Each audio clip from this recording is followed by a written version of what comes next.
आज की वीडियो में मैं आप लोगों को बताऊंगा कि स्ट्रेंज स्टार्स क्या होते हैं और कैसे स्ट्रेंज लाइट की एक बूंद एक पूरे के पूरे प्लेनेट को स्ट्रेंज मैटर में कन्वर्ट कर सकती है। अब आप लोग सोच रहे होंगे कि ये स्ट्रेंज स्टार क्या होते हैं, स्ट्रेंज लाइट क्या होते हैं और स्ट्रेंज मैटर क्या होता है। चिंता मत करिए, आगे वीडियो में सब कुछ बताऊंगा। तो हेलो दोस्तों, मेरा नाम है मयंक और आप देख रहे हैं vision of space. Strange stars के बारे में जानने के लिए हमें सबसे पहले न्यूट्रॉन स्टार्स का स्ट्रक्चर समझना होगा। जब एक मैसिव स्टार का कोर अपनी ही ग्रेविटेशनल फोर्स में कोलैप्स करता है और अगर उस स्टार का मास इतना ज्यादा ना हो कि वो ब्लैक होल बन सके तो वो एक न्यूट्रॉन स्टार बन जाता है। अब जरा अच्छे समझते हैं कि न्यूट्रॉन स्टार बेसिकली होते कैसे हैं। देखिए, एक एटम का स्ट्रक्चर तो आप लोग जानते ही हैं। बीच में एक न्यूक्लियस होता है जिसमें न्यूट्रॉन्स और प्रोटॉन्स होते हैं और इलेक्ट्रॉन्स उसके इर्द गिर्द घूमते हैं। लेकिन न्यूट्रॉन स्टार में बहुत ज्यादा ग्रेविटेशनल फोर्स होता है और इसकी वजह से इलेक्ट्रॉन्स और न्यूक्लियस के बीच का जो स्पेस है वो लगभग खत्म हो जाता है और इलेक्ट्रॉन्स प्रोटॉन्स के साथ कोलाइड करके डीके हो जाते हैं और फिर न्यूट्रॉन्स फॉर्म कर देते हैं। तो इस तरह से पूरे न्यूट्रॉन स्टार में ज्यादातर मात्रा में न्यूट्रॉन्स ही मौजूद होते हैं।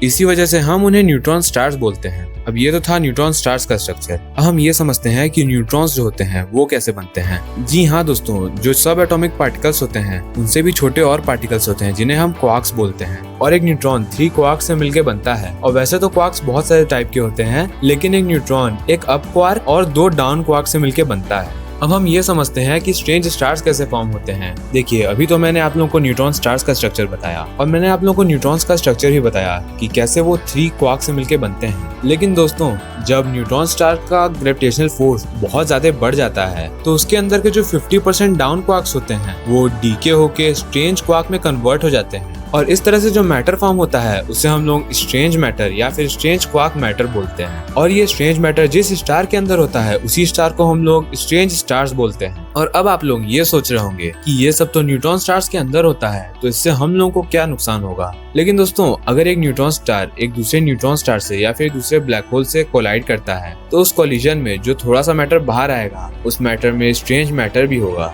और जो थोड़ा सा स्ट्रेंज मैटर बाहर निकलता है उसी को हम लोग स्ट्रेंज लाइट बोलते हैं। लेकिन अब आप लोग ये सोचेंगे कि एक बूंद स्ट्रेंज लाइट से हमारा क्या हो जाएगा। दोस्तों, मैं आप लोगों को बता दूं कि जो स्ट्रेंज मैटर होता है वो पूरे यूनिवर्स का सबसे ज्यादा स्टेबल मैटर है और अगर वो किसी भी ऑर्डिनरी मैटर को टच करता है तो वो ऑर्डिनरी मैटर भी उसी की तरह स्ट्रेंज मैटर बन जाता है। तो अगर एक स्ट्रेंज लाइट हमारे प्लेनेट से आके टकराया तो धीरे धीरे करके पूरा का पूरा प्लेनेट और साथ में हम भी स्ट्रेंज मैटर बन जाएंगे। और मान लीजिए वो स्ट्रेंज लाइट हमारे प्लेनेट से आके नहीं बल्कि हमारे सन से आके टकराया तो होगा ये कि सन धीरे धीरे करके स्ट्रेंज मैटर बन जाएगा और फिर कंप्रेस होके बहुत ज्यादा छोटे साइज का हो जाएगा। लेकिन इससे उसके मास पे कोई असर नहीं पड़ेगा। तो सोलर सिस्टम में जितने भी प्लैनेट्स हैं वो सब अपने ऑर्बिट में स्टेबल रहेंगे, लेकिन उसके स्ट्रेंज मैटर बनने से उसकी हीट एकदम खत्म हो जाएगी और अर्थ पूरी तरह से जम जाएगा और फिर उसके बाद सब खत्म।